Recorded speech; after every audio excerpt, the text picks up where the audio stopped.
ప్రభువు పేరట అందరికీ నా వందనములు. ఈరోజు మన కొరకు ఏర్పాటు చేయబడిన దేవుని వాగ్దానము, నన్ను ప్రేమించి నా ఆజ్ఞలను గైకొను వారిని 1000 తరముల వరకు కరుణించువాడనై ఉన్నాను.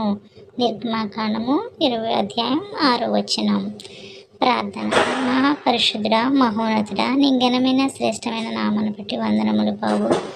రాత్రంతా నీ కృపలో భద్రపరిచి ఉదయకాల సమయంలో ప్రభువా మమ్మల్ని మేము లేచి నీ వాగ్దానాన్ని చదివి మా దినాన్ని నీ ప్రార్థనతో ప్రభువా నాయన మేము ప్రారంభించడానికి నీవు చూపించిన కృపను బట్టి నీకు వందనములు. ఈ వాగ్దానము చదువుచున్న ప్రతి ఒక్క బిడ్డను మీరు దీవించండి, ఆశీర్వదించండి. ప్రతి ఒక్క కుటుంబాన్ని మీరు దీవించమని అడుగుచున్నాను. వారి బిడ్డలను, వారి చదువులను మీరు తోడుగా ఉండమని అడుగుచున్నాను ప్రభువా. అలాగే ప్రయాణం చేస్తున్న బిడ్డను కూడా మీరు జ్ఞాపకం చేసుకుని దీవించి ఆశీర్వదించమని యేసు నామమున అడుగుచున్నాం తండ్రి. ఆమేన్.